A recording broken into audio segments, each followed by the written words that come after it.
Sometimes I regret that this village is not very well defended. In the event of a surprise battle, how will one survive?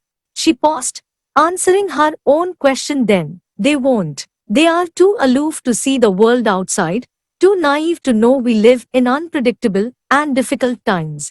Kalki had to agree. As he moved forward, mired by the silence and monotony of their journey, his mind was quickly working through possibilities, even though his heart was sunk. He had blamed his father all the time for trapping him in this village, but now he was in danger's path and Kalki felt guilty. He wasn't afraid for he knew his father was clever, but he felt guilty for saying bad things about him all this time. It was this sinking feeling, trapping him into a void of pain. He had last felt like this when Arjun had eaten the wrong berries and fallen sick. Kalki did everything to take care of him, carrying Arjun every day to the shaman for therapeutic massages and potions. He had been angry at his father for not knowing the answers behind his strength. He was angry when his brother Arjun was considered the serious, studious, and better one. He was the laughing stock. All of these things made him angry at Vishnu, but it also made him sad. He missed him more than anything now, and he wanted nothing more than his safe return. "Are you okay?" Lakshmi softly asked. He looked at the road ahead. It was empty, and far in the distance, the land met the skies, with the woods on either side seeming to converge at one point. "No. No, I'm not." "Where are we going, man?" asked Bala. Arjun ignored the question, as he finally stepped close to the hut he lived in. From the soot-stained windows, he saw his mother in the kitchen, sitting alone in her thoughts. "We are supposed to find the kidnappers," Bala scowled. "I have to meet my mother," he said. "You stay here." Arjun walked inside, opening the tough door. When he saw his mother instantly stand up in relief, she hugged him and asked, "Did they get to know anything about your father? Are they sending out a search party?" Kalki had told him to lie to his mother, that they would be assisting and convincing the villagers for a search party since Vishnu was an important member of the community. "Yes, we tried. We still are." "Is Kalki still there?" "Yes." He lied again. Lying wasn't what he liked when it came to his innocent mother. But he knew she would be tremendously pained when she found out that Kalki has gone to the city. An entire day's journey. "I just want to tell you we will be out there, looking for him." She clenched her teeth a little stubbornly. "Don't stop us, Ma. Let us do what we have to do." His fingers were curling as he said this. He had been never afraid as much as he was right now. "Wait," she said and went back in the room. Arjun waited as he poured some water to drink. By the time he was done, he saw his mother enter again, but this time with a sickle in her hand. "Use this." "What?" "No. You need something to defend yourself, since you'll be out there." Arjun nodded reluctantly, and as he grabbed the agricultural tool, he felt the heaviness of it, since it would be used for murdering someone rather than to harvest field produce. "I got it when I worked on the farm. It's quite handy. I slashed a landowner's cheek when he tried to harass me." She mirthlessly chuckled. "Something mother hardly did. But fear forces people to speak about their worst selves. I'm sure you were justified in your deeds, Ma." She grabbed his cheek and came close, her eyes igniting with concern, but bravado as well. "I want you to find him. But do not be swayed. You are not a hero. You are a boy, a young boy added to that. You need to be smart rather than foolish enough to attack them." "Yes, Ma." She kissed him hard on the cheek. "I will pray to the gods, to Lord Indra, to bestow his Vajra on you." Arjun didn't believe in the gods, but he nodded. With mother's blessings, he returned outside to Bala, who had been waiting with his weapon. "What were you doing inside?" "Nothing. Let's go for the meeting. I thought we were looking for the bandits. First, we need to see where the village stands on this issue." Bala nodded. With this, they walked on foot to the biggest tree of the village, where the group would be assembling, but surprisingly no one was there. Moreover, the fire lamps were burnt off, and it was completely isolated.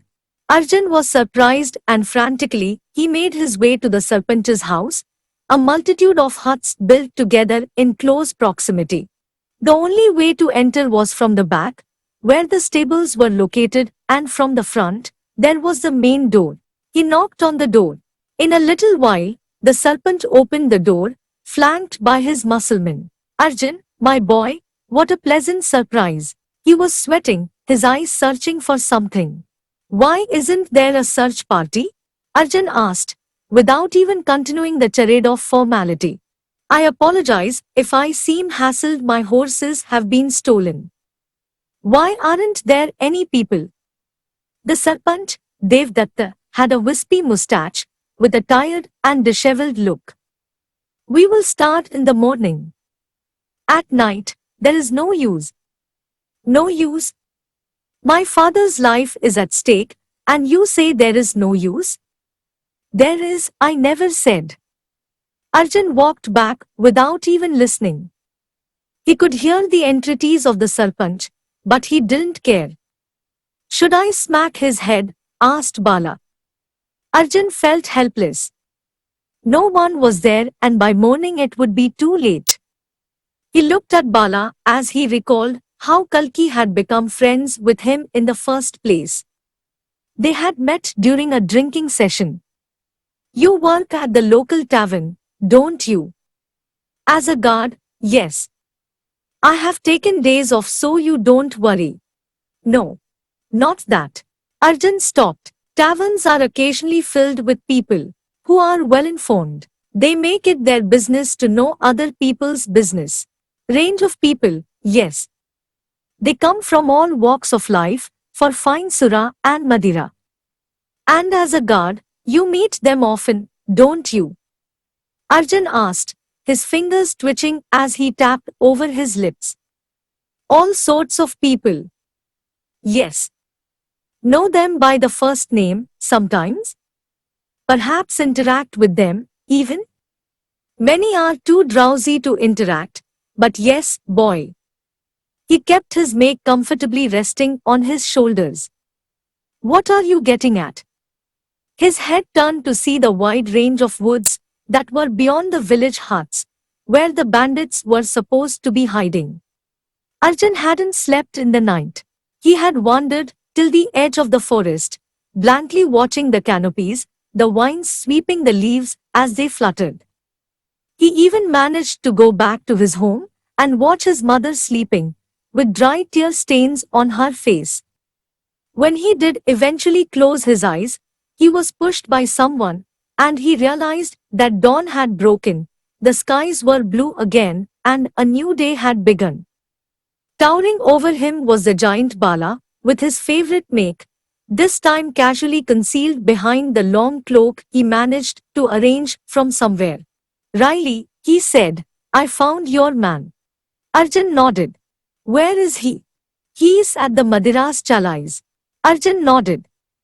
Madira's Chalais was the only tavern common in Shambhala that housed visitors.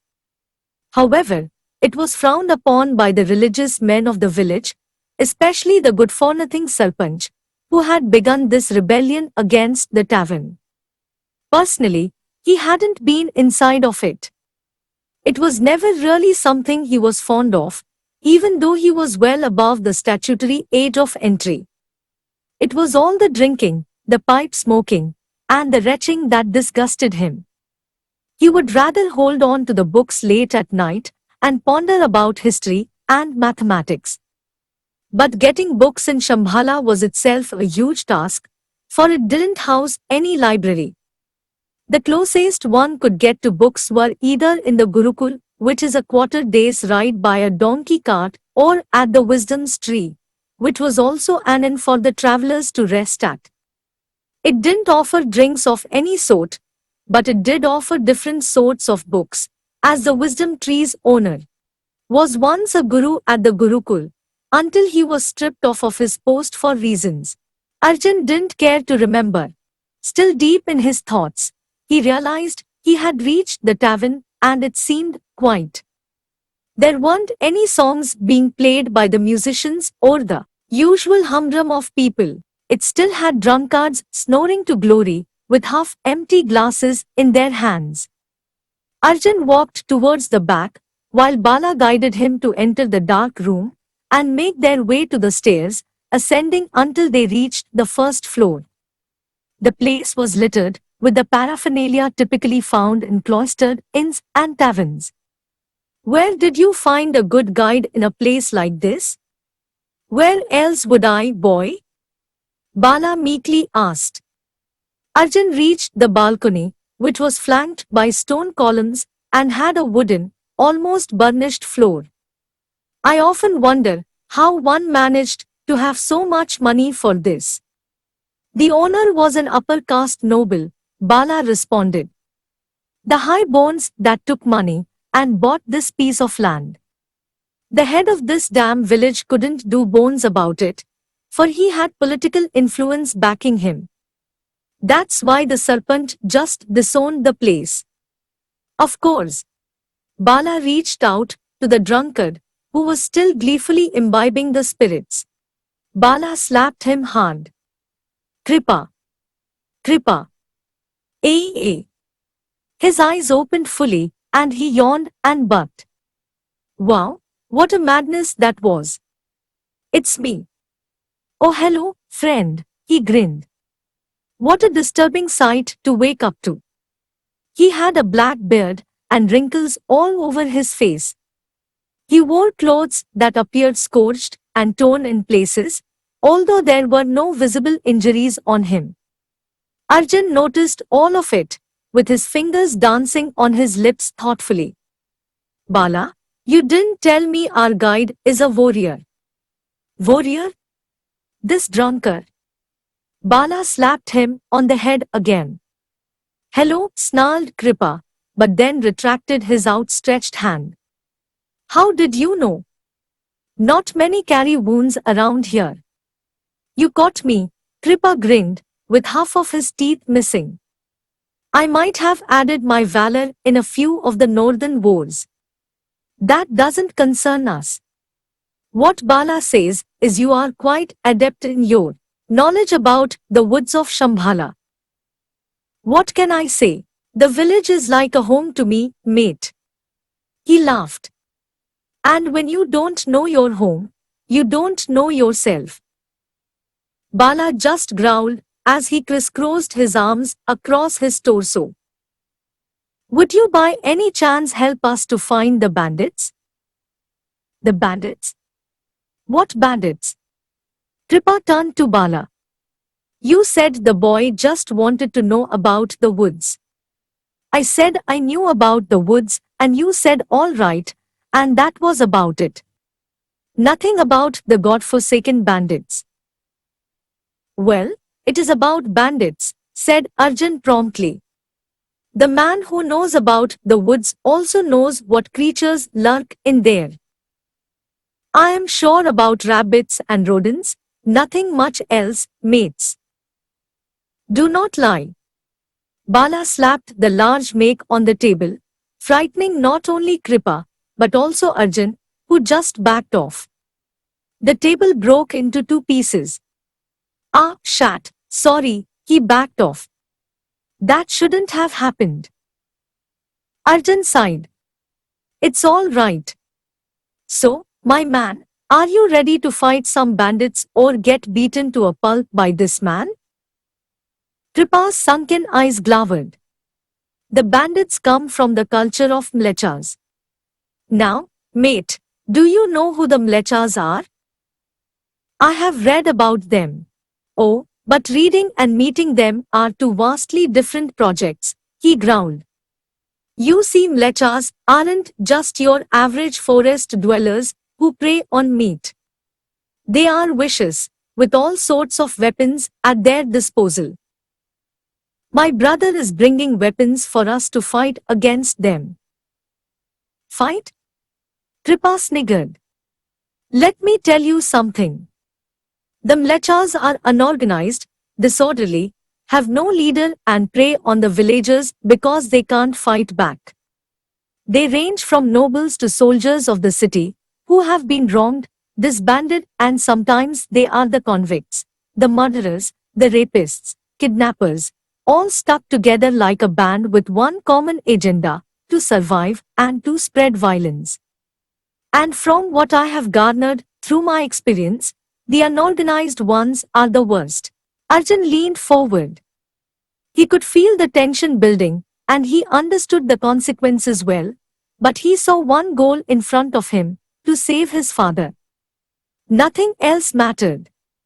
The very fact that they hide in the forest shows that they are cowards. He paused as he pulled out 2 silver coins, tossing them.